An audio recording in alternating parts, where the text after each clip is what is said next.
Good evening, everybody, and welcome back to Can Chatter TV with me, Stephen. And as ever, I am joined by my good friend and co-host, Granville. Say hello, G. Good evening, everyone. Hope everyone's good.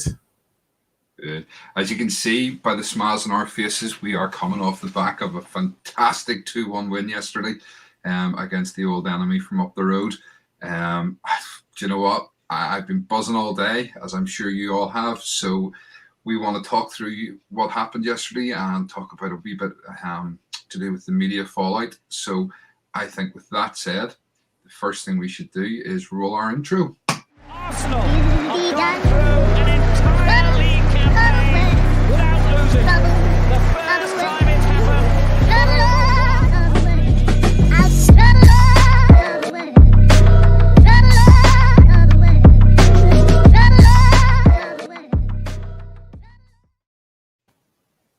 So hello, as I said, what a game.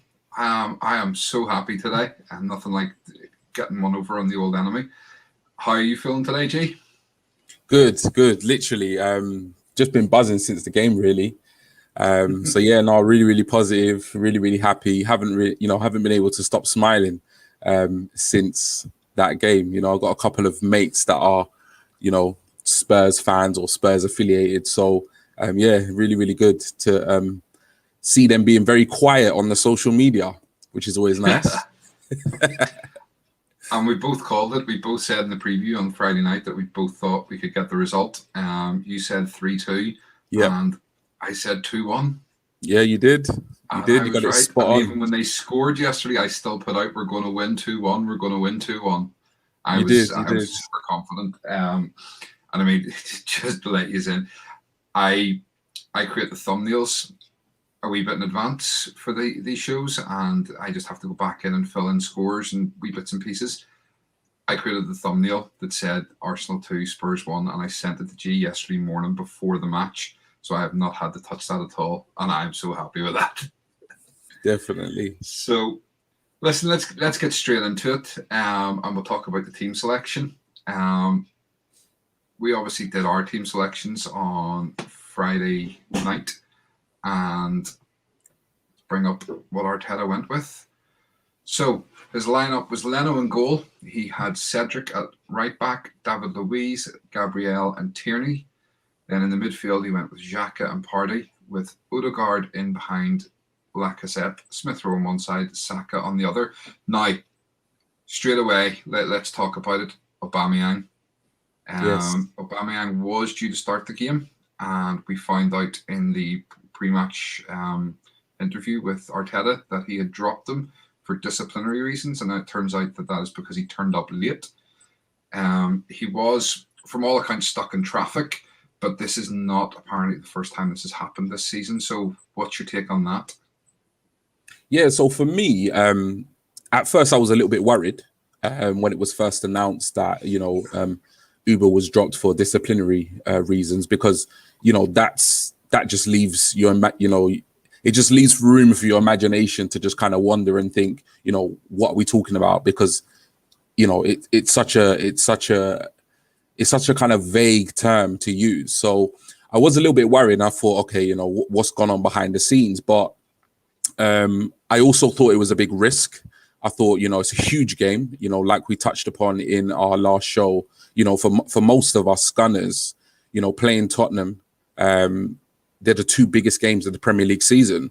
So it was a huge risk, to drop your captain, to put him on the bench. At the same time, although it was a big risk, it was justified. And when you actually kind of reflect on it, at first, I think Arsenal fans probably would have been quite concerned because Aubameyang's not playing. Most of us, will always imagine the best Arsenal side currently to have him in it.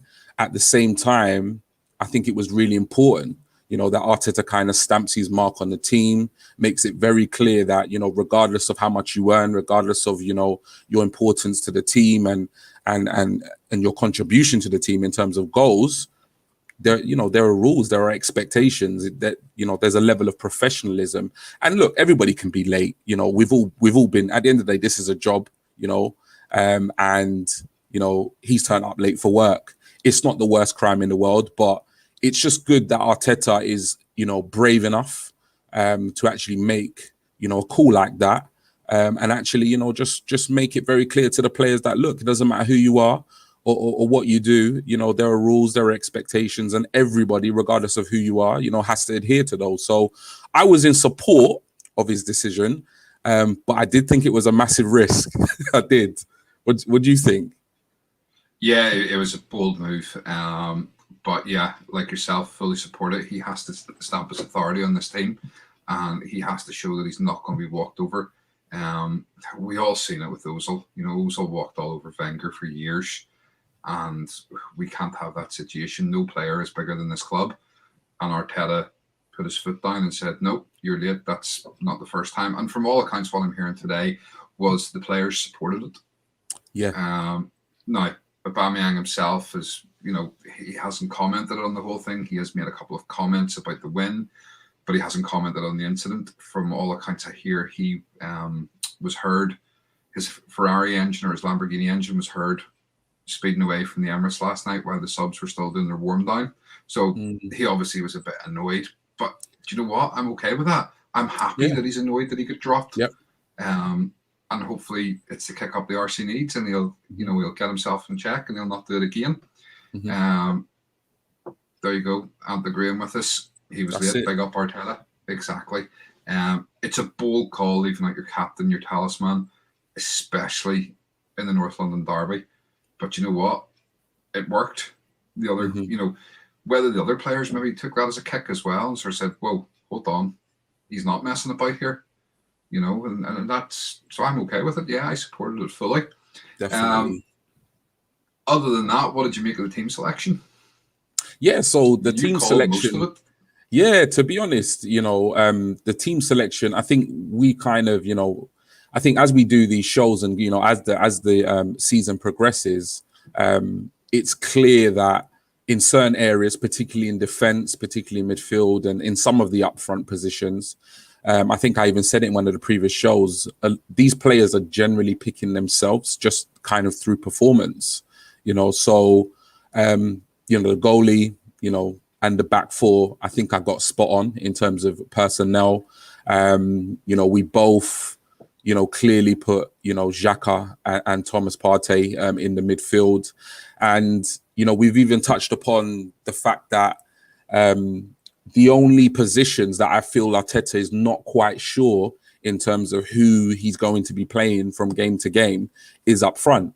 And I think that's quite clear because, every single game, whether it be the Europa League, whether it be the Premier League, that seems to be, the area on the pitch where there is the most rotation. And I think that's due to a lot of things. It's due to the fact that we've got quite a few gifted forward players, but also different players coming into form, different parts of the season. But yeah, generally, I was quite happy with the lineup, to be honest. Didn't get it completely spot on, but, that team that Arteta put out, although I picked a different 11, I can't really argue. I was pretty happy with it, to be honest. Yeah.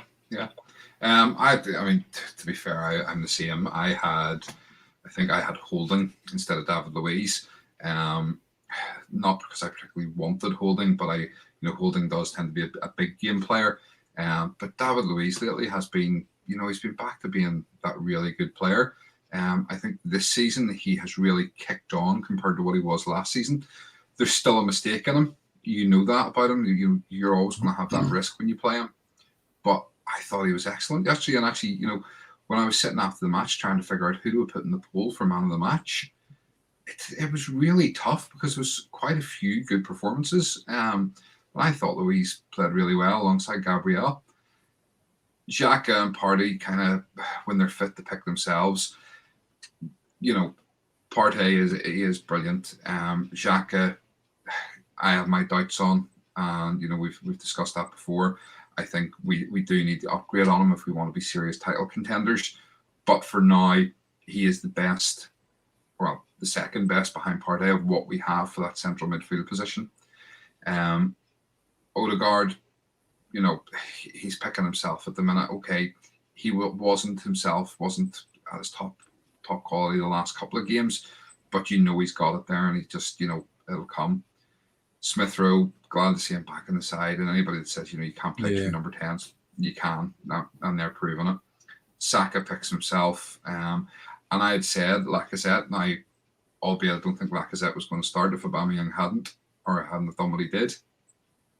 But Lacazette, again, another great game from him. I thought he was a really good influence on the team again yesterday. So, overall, yeah, I was pleased with the lineup.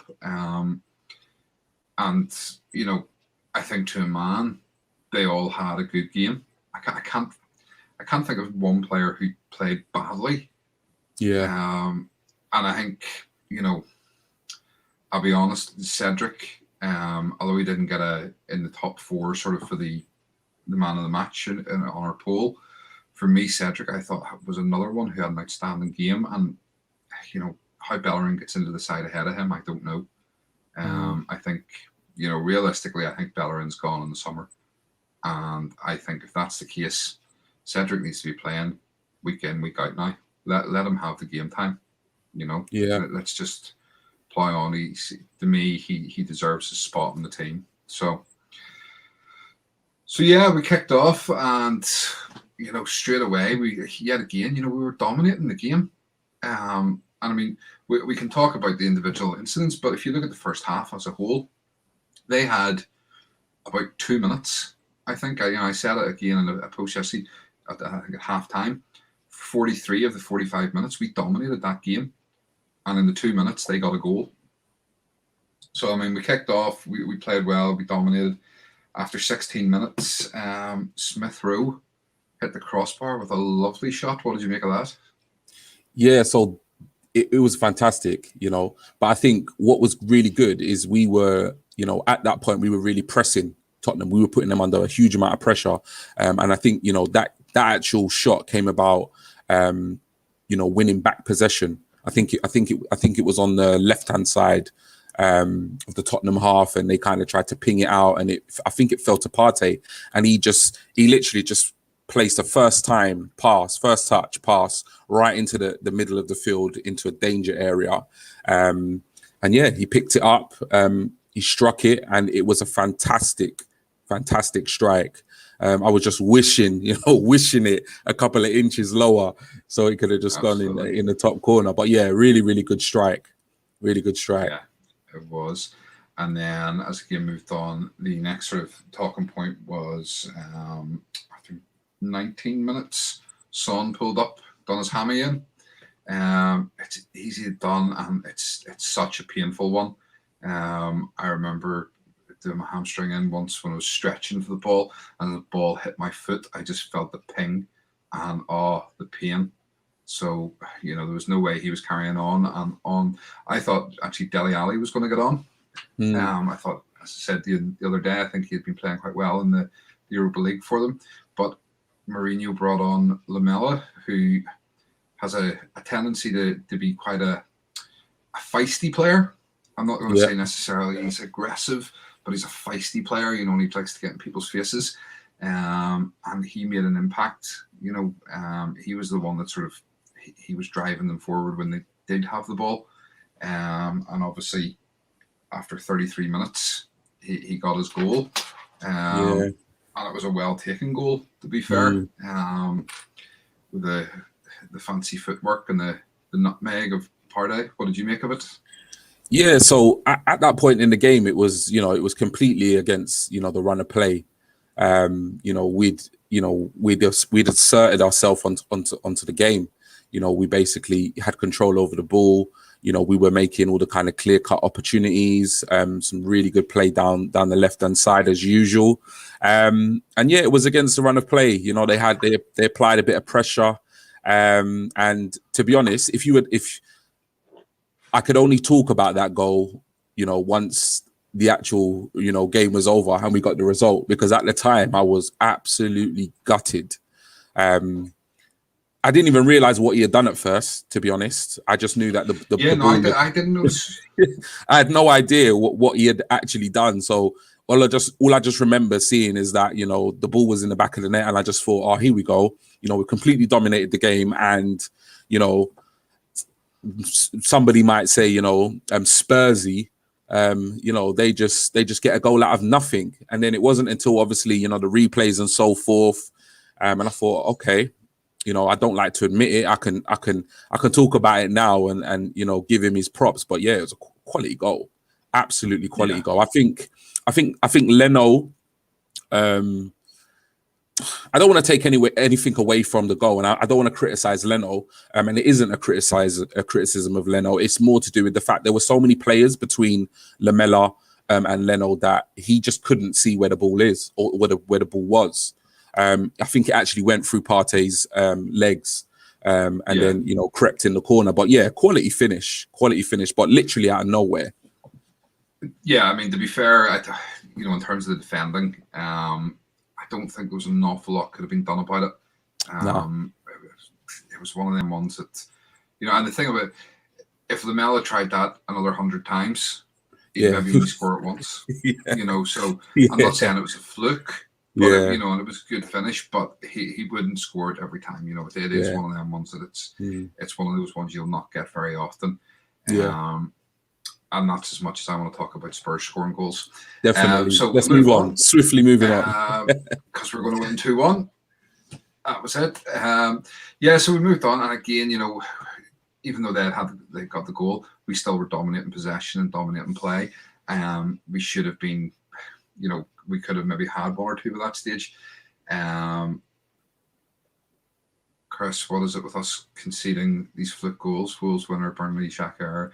Yeah, I mean, well, a lot of those you're sort of saying fluke goals are errors. That have happened. That wasn't so much an error. That was a well taken effort. So we can't we can't disregard it. But as I say, I'm not talking about it anymore. We moved on.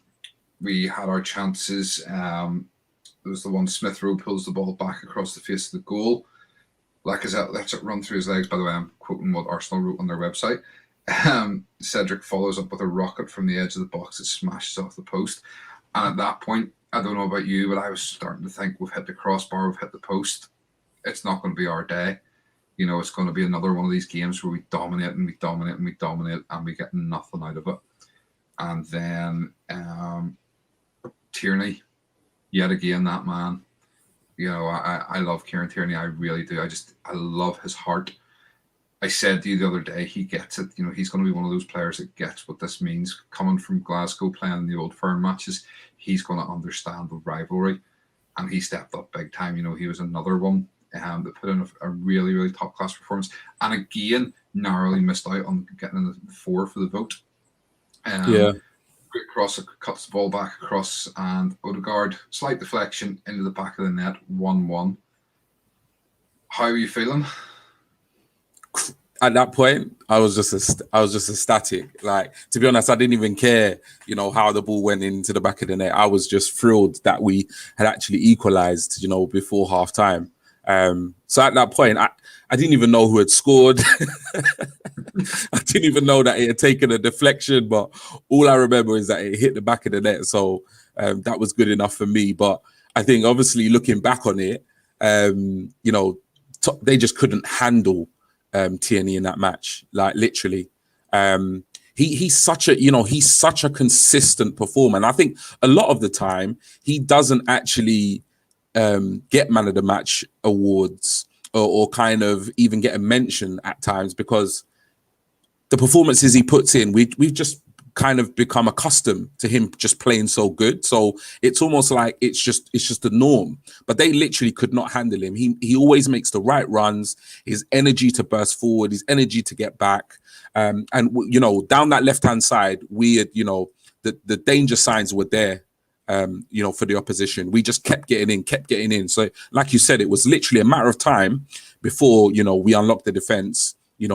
Tierney cut it back to Odegaard and he did the rest, took a little cheeky deflection and went in a goal. But yeah, just absolutely thrilled at the fact that, for all the possession, for all the good play in the first half, we actually got a reward for it. And we didn't actually go into, the half time actually behind, which I think would have been completely unfair. When you actually look at, how the match was kind of panning out, and in terms of how much ball we had and how many chances we created compared to them.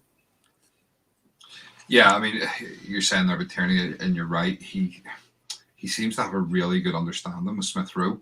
Yeah.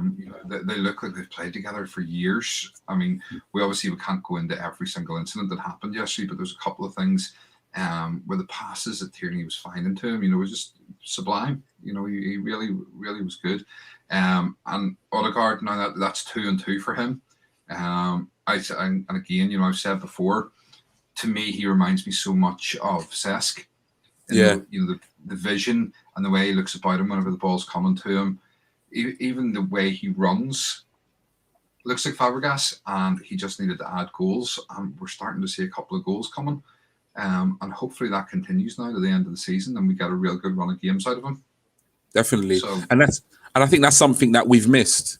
We've really missed, nothing against the lads that we've got in the team, before he arrived. But, having a midfielder, it makes such a difference when you've got a midfielder that can, one, not only create, but also score, and have that goal threat. Because if you think about all the great, Arsenal sides that, we grew up watching, we always had a goal threat from midfield.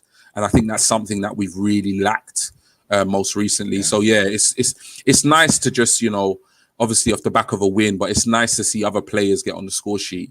And 2 and 2, you can't complain. How many do you think he'd get between now and the end of the season?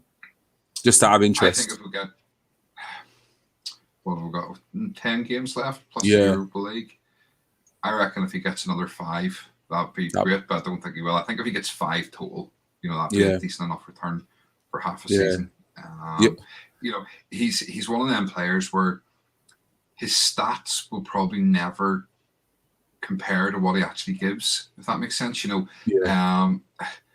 not the biggest fan of the assist stat because it's, it can be manufactured so easily, as I've said before, and anybody who hasn't heard my opinion on it before, if a goalkeeper throws the ball to Tierney and Tierney runs the length of the pitch, goes past everybody, cuts inside and scores, the keeper gets an assist.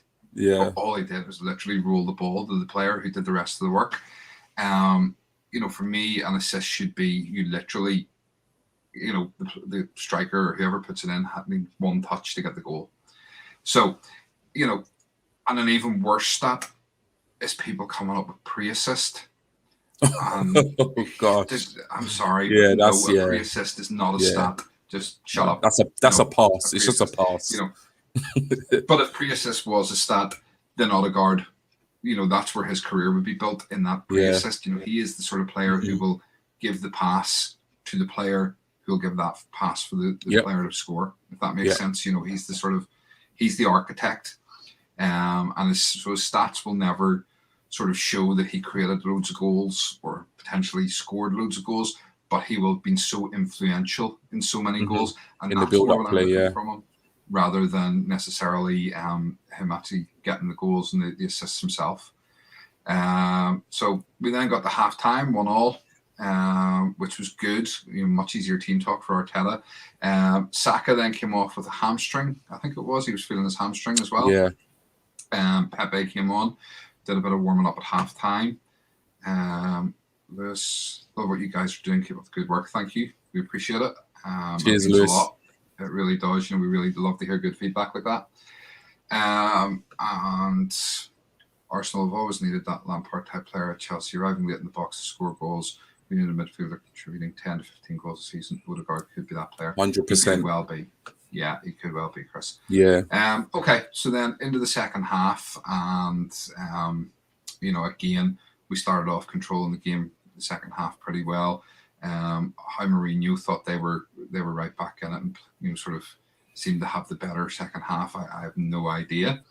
But then on about, was it 66 minutes? Let me just double check that. 63 minutes. Pepe played an absolute peach of a ball with his left foot inside to Laka, and Sanchez came flying across, and Laka mishit his shot, and Sanchez cleaned them out. Michael Oliver, who is not usually the greatest referee for Arsenal, we have won, I think, less than 25% of the games that he has reffed for us.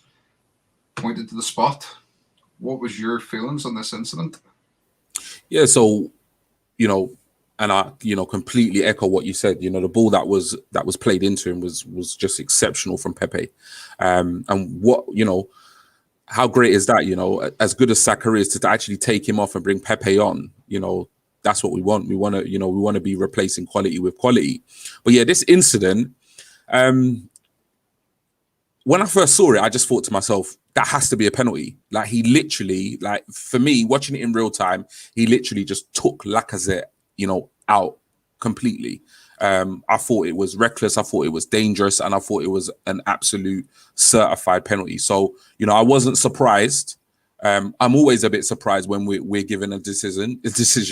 But I wasn't surprised that the whistle was blown and the penalty was actually given. And obviously, on reflection, obviously we will talk about it was a penalty at the end of the day, but at the same time, when they slow it down and they show the replay, it shows that, the ball came to him and he, completely misfired. It was kind of a bit of an air shot. He got some contact to it, but the ball was spinning away. And, everyone's kind of saying, well, the challenge came in, after the chance had gone and so forth. Listen, if you're a centre back and, you're playing at this level of football, whether Lacazette hit that, for me, whether the Lacazette, hit that ball cleanly, and it went bottom corner, top corner, or, he put it in, in the stands or out for the corner flag, it doesn't really matter, because that was a foul. He challenged Lacazette and he didn't get the ball.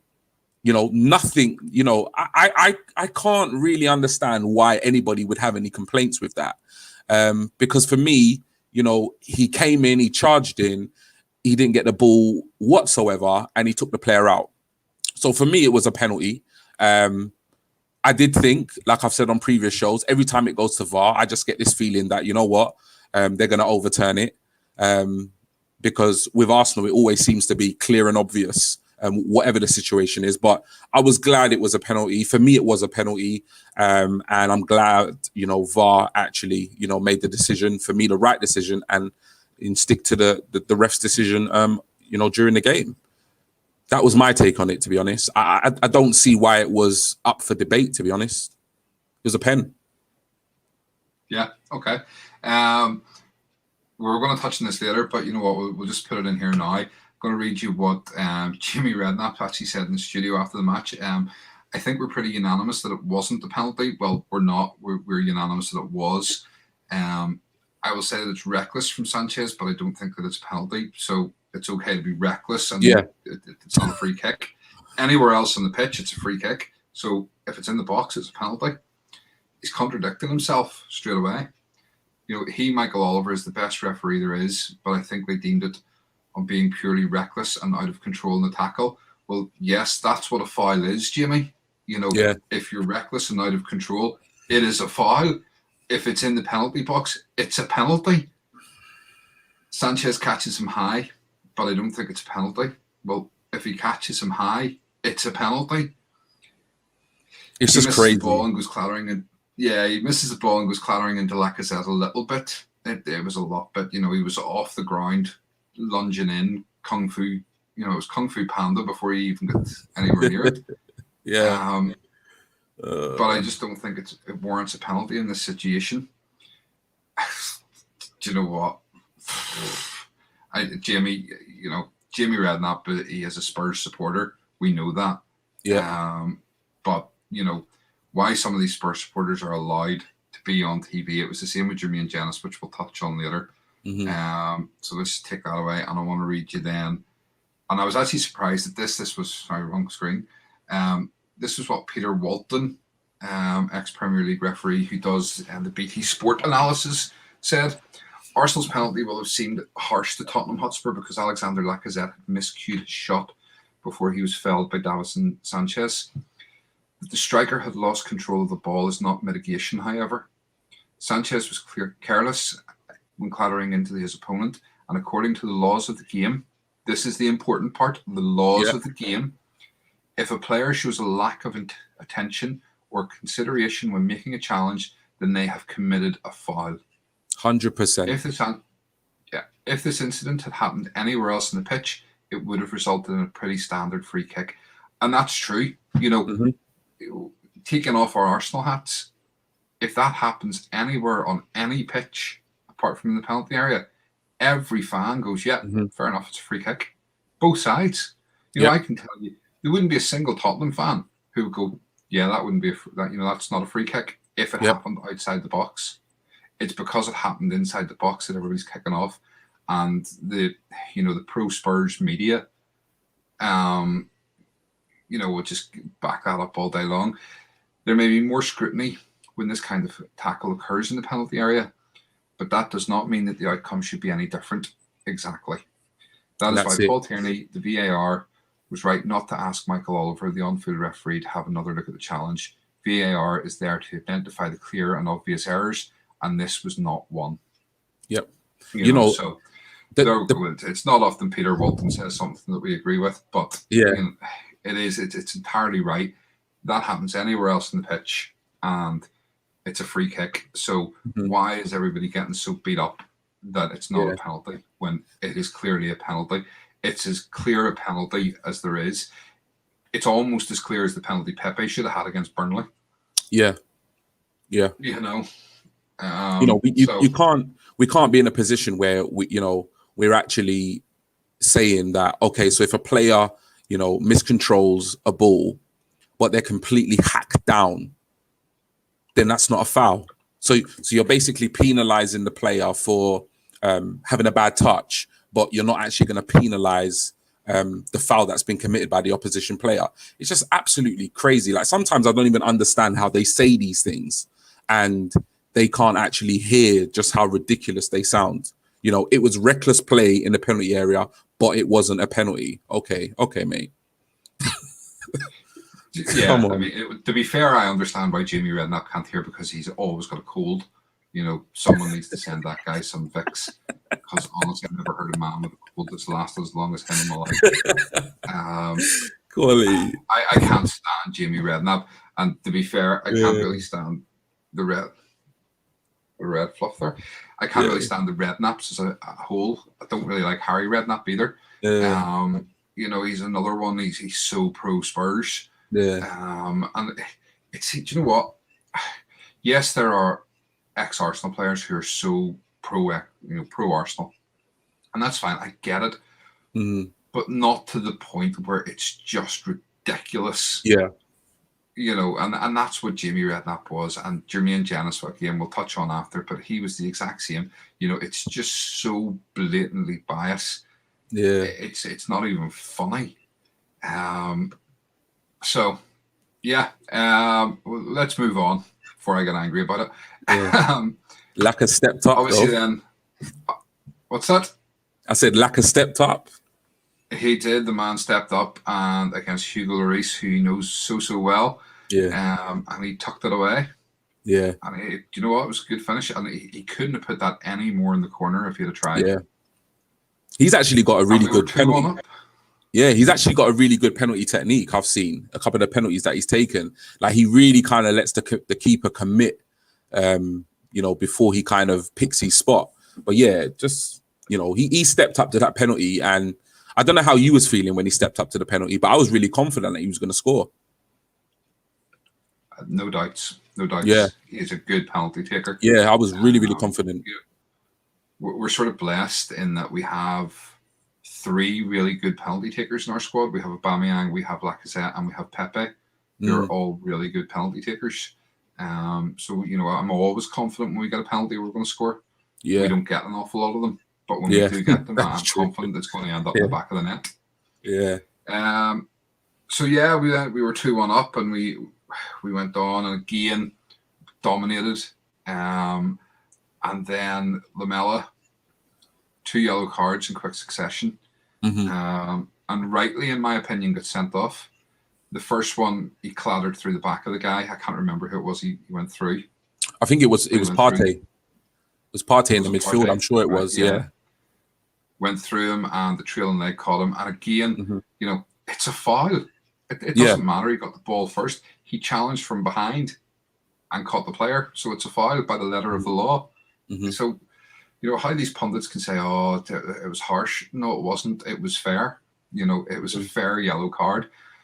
And then, you know, 5-6 minutes later, you see him, the arm going out into Tierney's face. And yeah, you could argue that, you know, it's quite natural to sort of fend off the defender, but you keep your arms lower down. You know, if the arm had to come out and was around the waist high or even up as much as sort of chest high, fair enough. But when it's here, no, it's, you know, it's in the face. It's nothing else but a yellow card. It had to be. So in my eyes, you know, it was completely right. He deserved to be sent off for those two challenges. You think any different, or no? Not at all, to be honest. I thought that the first challenge for the yellow card was definitely a yellow card.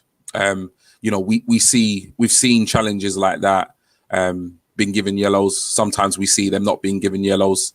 You know, you can even at times see a challenge like that be given a straight red. You know, it wasn't the best challenge. So the fact that he got a yellow card, you know, I was quite satisfied with that punishment. I thought the ref did a good job there. And with the second one, you know, you know, I used to play football when I was younger, and I was a bit of a, I would say, a tasty player. I wasn't the best technically, but I used to kind of put it about, and I was quite aggressive. And so for me, I do feel as though football's got really soft, and that's no criticism of Tierney at all, because that's just the way the game has progressed. That's just the way the game is. You know, they're teaching kids how to dive, you know, in the youth academies and so forth. So, you know, the game has become a lot softer from the days when we actually played. But, you know, these players know the game, you know, they know the rules. And season after season, players like Lamela, you know, make the same mistakes. And Arsenal players, you know, have been in similar situations, and they've been given straight reds or second yellow cards. So for me, you know the rules, you know the game. You know, a hand to the face, it's a second yellow card. And I think the ref got it spot on. 2 yellow cards, red card, and he's off. So, arguably then, you know, for me, I was going happy days, you know, the player sent off. But we seem to go on the back foot then. And Spurs seem to pick it up. It wasn't great. And I mean, I put out the comment, squeaky bum time. And for the last sort of 10 to 15 minutes, it was very much squeaky bum time. You know, you were worrying some silly challenges going in, and you were, is it, you know, are they going to score? And then obviously they got the free kick. It was whipped in. Kane heads it into the net. Thankfully, it was offside. VAR confirmed it. But I mean, I know certainly for myself, it was heart and mouth time at that point. Yeah, I thought it was an equalizer at that point.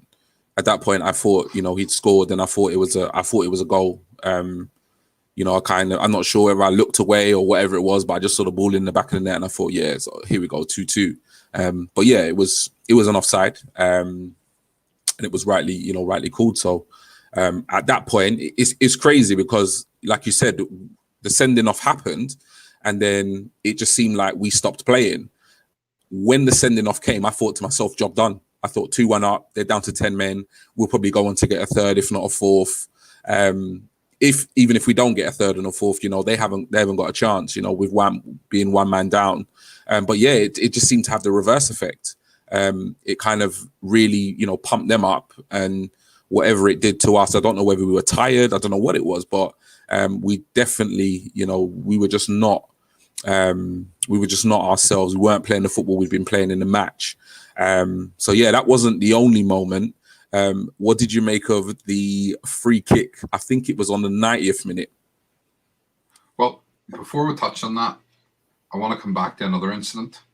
What incident was that? Where the golden boy of English football, Mr. Harry, I've never won a trophy and I'm 27 at Spurs. Sorry, I have to laugh. Listen, I said it the other night, and I'm going to say it again. He is a cheat. He is an absolute cheat. And to be fair, do you know what? For the first 80 minutes of that match, I was thinking, you know, it was really decent to Mourinho. The fact that we dropped our captain because he had disciplinary issues, so they didn't play their best player either, because he didn't turn up for 80 minutes, honestly. But seriously, Oh, he's such a mate. cheat. And quite frankly, what he did on Gabriel, I'm surprised the Met are not looking into it for assault. Mm-hmm. How he continually gets away with this. I apologize Mm-hmm. the pictures aren't great quality, guys. Mm-hmm. But, you can see he's clearly looking. He is But angling his body yeah, to go yeah. clattering in. But it's like you said, he's he's England's golden boy. So he gets away with murder, from the refs. And what is so, interesting, but in a situation like this, I didn't really care because we got the win. But when you look at this and the pundits, the studio, they don't pick it up, they don't talk about it. People, the other guys, the other week in Match of the Day, nothing against Wrighty, club legends, but you've got Gary Lineker, you've got Dean Dublin, you've got Ian Wright. And I know it's a bit of a joke, they're having a bit of a laugh, and they're rolling around the studio at the end of Match of the Day, kind of mocking, Lacazette screaming on the pitch. And I just think to myself, don't know what that was, but I just think to myself, why does the media not focus on this guy? We've made it very clear. Your opinion is very clear. The evidence is there. He does this game in, game out. He dives, he fouls opposing players, and nobody says anything. Literally nothing at all. It's just annoying. It's just annoying. Yeah, I mean, for me, it's the fact that he goes into that challenge so heavily that he could have seriously injured Gabriel. And I don't know if you actually see if you've seen the live footage or the sort of replays of it, you see the way Gabriel's body bends and his neck snaps back. Mm-hmm. That could have been a potentially career-ending injury. It's reckless challenges like that he gets away with. And you're right, they didn't mention it in the Sky Studios after the match. Yep. I put out a thing last night saying, I wonder if they'll talk about this on Match of the Day. Now, I haven't watched Match of the Day in 5 years because I can't stand Gary Lineker either. And they all annoy me, quite frankly. Yeah. So I decided I was going to watch it. And did they mention it? No. Was it even shown on the highlights? Nope. No. Not a mention, not a sight of it. And it winds me up. It's a disgrace that he is such a cheat and gets away with it. And why it's not looked at and nothing is said, it is honestly a disgrace. And as I say, I know, and don't get me wrong, because I know that, for people who support England, they try to put their club rivalry aside and they'll go, yeah, you know what, Harry Kane's a great striker for England. He's not, he's a fluky striker for England. But, no, let's be honest, he can be a good player and he can score good goals, but he's a cheat. He is. But I don't have to defend him because I'm not English. And I don't support England, as a country because I don't live in England. And that's my right to do so. And everybody else has the same right, no matter what country you're from. You don't have to support England just because you follow Arsenal who play in England. Harry Kane should not be getting away with this. Yeah. No, I agree. If he was playing in any other country, he wouldn't. Yeah. And if he was any other player, what they would do is they would look back at highlights of the match and they would give out yellow cards, red cards, game match bans and so forth. But it's just not the way it is, and it is completely unfair because, he plays dangerously. He plays dangerously on a consistent basis.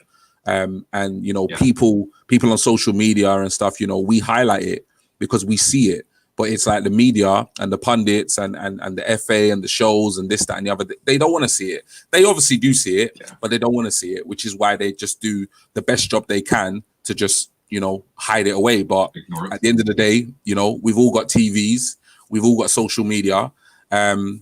So we put it out there because it's the truth. Yeah. Exactly right, Chris. The FA should do something about him as he does it all the time. That move of his when he backs into a player that's jumping to get the foul, it's dangerous play, but never gets punished. No, you're absolutely right. It doesn't get punished. He punished himself because he got injured by doing it the other week. Yeah. And I was so happy to see that because honestly, the sooner someone comes down and breaks his leg or something, the better. But Mr. Arsenal Podcast, welcome to the show, has answered this for you, Chris, so I'm not going to have to. Won't dare bring the England captain in to disrepute, will they? No. And absolutely that is not. The truth. It sickens me that he is higher than the game because he's the captain of England. no, it doesn't work for me. Politics. Just like every workplace, isn't it? There's workplace politics, and that right there is workplace politics. That's it. So then, yeah, they got. We'll move on. They got the free kick right at the end. Keane, he hit the post. Yeah. And the commentators were, "Oh, it's a fantastic free kick." It didn't go in, so it wasn't that fantastic. I know. If the commentators are going to be that ridiculously biased, I'm going to start calling it the other way.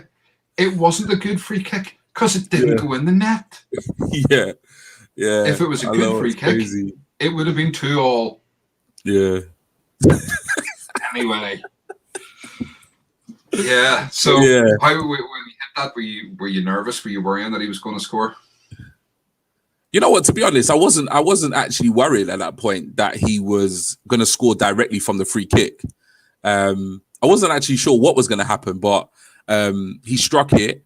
It hit the post. My head was in my hands more with the follow up, not so much the free kick, because obviously it hits the post. You're a bit like this, and then it falls to and thankfully it fell to Sanchez. I believe it fell to Sanchez, the centre back, the defender, and he obviously hit the rebound.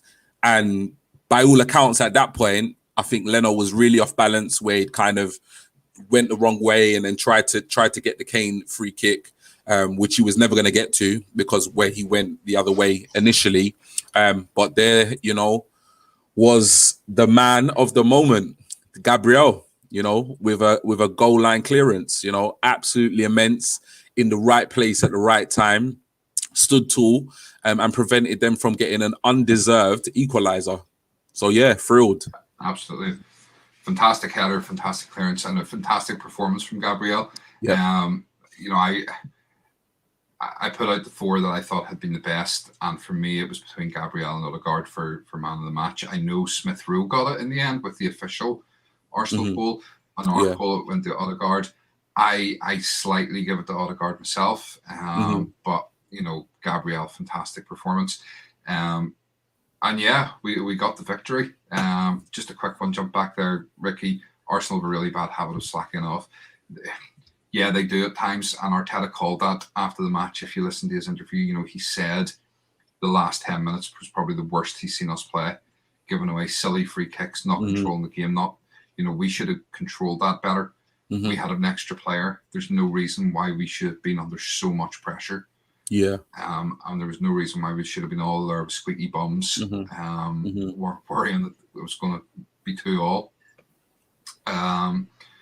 So yeah, I mean, overall, I was absolutely delighted. Who was your man of the match? You know what? For me, it was hard. It was difficult, and I think as an Arsenal fan, that's what you want. I thought the whole team performed really, really well.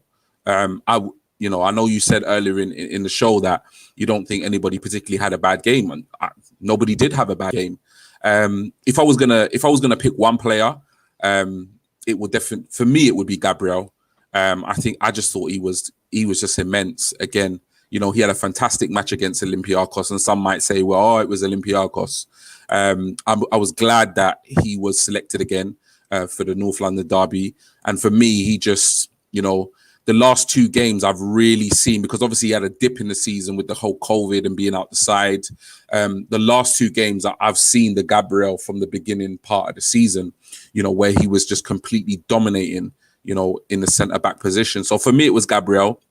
I thought he was absolutely solid. And I think what actually tipped it over the edge for me was the 90th minute kind of goal line clearance, because if he's not there and that goes in, we're having a very different show tonight, and we're probably all feeling very different at this point on a Monday. So yeah, for me, it's Gabriel. Okay. What about yourself? You who did you say it was again for you? Odegaard. Odegaard. I'd give him to Odegaard. Yeah, I thought he had a very good game yesterday, especially coming off the back of a couple of performances where he wasn't so good. I think he really stepped up yesterday, and he made his mark in the North London derby, and that's how you endear yourself to Arsenal fans. You score against Spurs. Definitely. Definitely. Pereira, a couple of seasons back, getting his goal, and the Arsenal fans loved him for it. Yeah. Ricky there saying, I say Smith Rowe. He had a good game. Chris saying there, yeah, he did. And like I say, Smith Rowe got it from the official Arsenal poll. Yeah, he had a good He got game. man of the match, and his stats were phenomenal. Yeah. I think it just comes down to I think it just comes down to personal opinion a lot of the time, you know. But yeah, for me, it was definitely Gabriel. Maybe it sometimes plays a little part. Maybe, you know, what positions on the pitch you played in your younger days, or what players you kind of favor. But yeah, there were a lot of contenders, you know, to be man of the match, and that's what we want, you know, as Arsenal fans. We don't want to be watching a game and saying, oh, you know, that has to go to Tierney or that has to go to Saka. You know, we want to be able to say, you know what, there are 3, 4, 5 players that could easily have won the man of the match. So, you know, I agree with you. Odegaard was a you know, justified winner.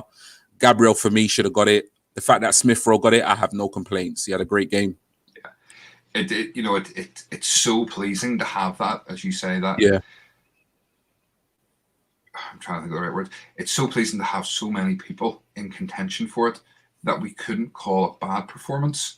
And that it was actually harder picking the best performance than it was picking you know, one player that we normally have. You know, it's either Saka or Tierney or the odd Aubameyang because he gets a hat-trick, you know.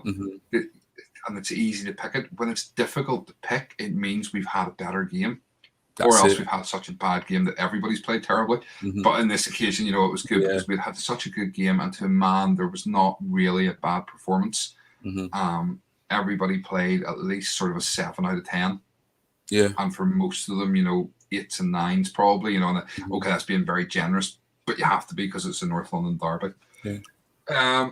And like you said, in such a big game, that's what was so pleasing as well, is that, you know, they turned up and they put in that performance in what was, you know, a huge game for us. So yeah, absolutely thrilled. Absolutely thrilled. Last from the Arsenal evening, gents. Evening, guys. Yeah, still evening. Thanks for joining. Okay, so yeah, I mean, we're pretty much wrapping that up. I do want to come back to one other thing, and we will do that in a wee second. But guys, anybody who's watching live, thank you. If you've any other comments or questions for us, drop them in now, and we'll come back to them in a wee sec. And before we wrap things up, so yeah, the last thing I want to talk about is this. Oh man, clown. This guy. Jermaine Genius. Honestly, words are lost with me. This comment, "You don't understand football," is actually to a Spurs fan on Twitter. He has made this comment because the Spurs fan said it's a Stonewall penalty. It's just accusing them of not knowing the media bias of some of these guys. Jermaine Genius, I do not know how he keeps getting on. You know, the BBC are fast tracking him, and honestly, I actually wrote a tweet last night asking the BBC could I have my license fee back because I don't want to listen to his drivel. I saw that. That was brilliant. Honestly, I saw that. I have never heard anybody as whingy and cryy in my life when it comes to Spurs. I don't like Spurs, but people like him are the reason why. But you know why? Do you know why they put him on you know, for punditry and all of that? Because, you know, it's clickbait. You know, they know in many ways, as crazy as it sounds, they know he's going to go on there and they know he's going to talk absolute nonsense. And they know that people are going to, you know, we're going to retweet it. We're going to like it. You know, we're going to comment, and it's going to cause controversy because, you know what, as annoying as he was so annoying. And he was talking absolute rubbish, you know. But what I did like was Keown, you know, he kept his cool. Kept it professional. But I tell you, as much as he was annoying me, I just enjoyed it. I loved it because you could see that the result was just literally, you know, just bothering him so much. He was so gutted, and he, you know, the result really got under his skin that he started to annoy me. And I just thought to myself, you know what? We won 2-1, so take that. I didn't even care, to be honest, because he actually said Lacazette was reckless for taking a shot. Yeah. That Lacazette kicked Sanchez and it was reckless. That's what you said. It was reckless for a striker to be in the box having a shot. And this is what we pay our license fee for. Yeah. This kind of punditry. Yeah. No. He also said, what was it? I can't even remember what I put in the tweet. But, oh yes, Lamella's first yellow wasn't the yellow card. Yeah. Laka was, dangerous. It wasn't the penalty. He's just an absolute clown. He really is. And unfortunately, between him and Gary Lineker, I just cannot watch Match of the Day. I'm so. Do you know what? In some way, this is a terrible thing, and I don't mean it to sound quite the way it does. But COVID has meant that we haven't had to watch Match of the Day because every match has been on live. Yeah. And whilst I want COVID to do one and be gone because it has been awful and so many people have suffered, so many people have lost their lives due to it, it would be great if football could stay the same, that we had every match on TV, albeit with the crowds back in the stadiums. But wouldn't it be so much better if we could watch every match live? Yeah, I'll be honest with you. It's crazy because every time I actually find myself that I don't actually watch a lot of I really enjoy the post-match analysis stuff in the past. I've always really enjoyed it, when they kind of, talk about the game, they break it down, they show the highlights. But I'll be honest, when we won 2-1, I switched it off. I was happy with the result. And I knew all the talking points would have been Arsenal shouldn't have got a pen. The yellow card or the red card wasn't justified, blah, blah, blah, blah, blah. And for me, at the end of the day, we dominated the game. We had more possession, we had more shots, we had more corners. Every single match stat you can think of in terms of dominating that game, we dominated. If Tottenham had got anything out of that match, it would have been completely undeserved. And I just enjoyed it. I'll say it again, as annoying as he is, and as terrible as the punditry is, so much so I don't even watch the post-match analysis. Even when my team wins, I did really enjoy that. He was getting absolutely so frustrated, and he was trying to argue the most illogical arguments just because he couldn't stand the fact that Arsenal had won 2-1. So yeah. Good evening, Jermaine. Well, on that, I think we should be getting towards an end. We have got a few comments there. We'll come back to those in a wee second. G, do you want to quickly run through the socials as is your customary job these days? No problem. So yeah, thank you guys for tuning in. As usual, please do, like and subscribe and turn on those notifications. You can follow us on our Instagram, which is @Cannon_chatter.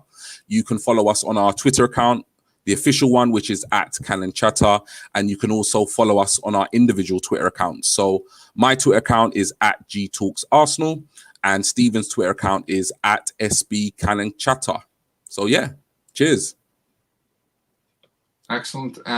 Why do you never mention the Facebook account? I don't know. I'm not too sure.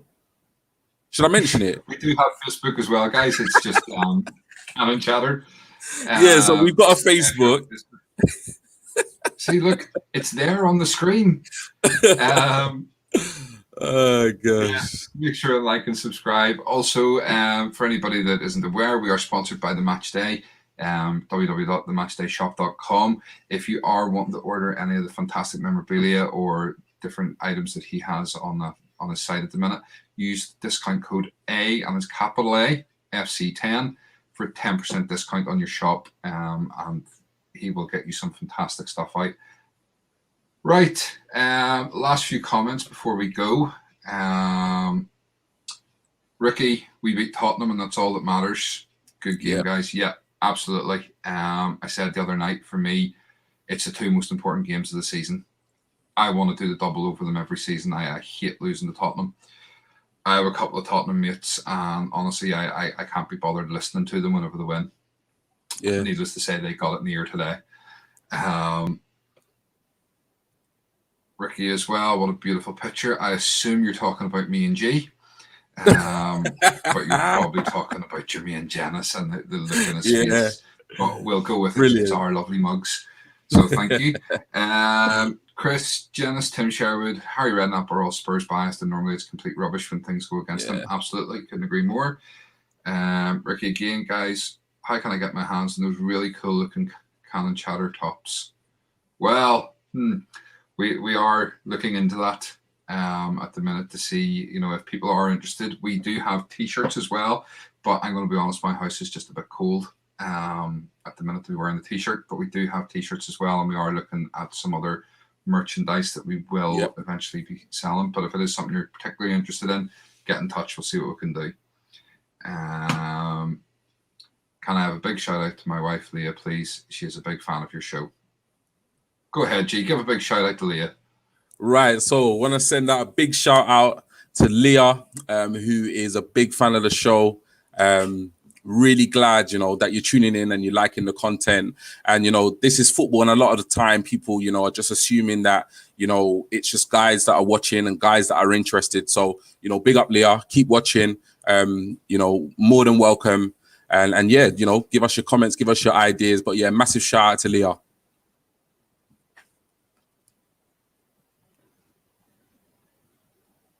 Has it frozen? I'm not too sure. Okay. Somebody using the Wi-Fi in your house? I don't know. I don't think so. I think it's back.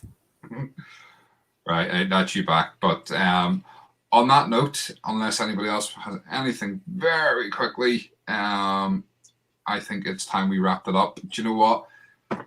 I am buzzing. A great performance. We will be back on Wednesday night at probably about 9 o'clock as well with our preview for the Olympiacos game. We promise it will not go on this long because we don't need it to, because we're 3-1 up and we're going to the quarterfinals. So we will see you all on Wednesday night. So for me, good night, G. Good night, guys. Take it easy. See you on Wednesday.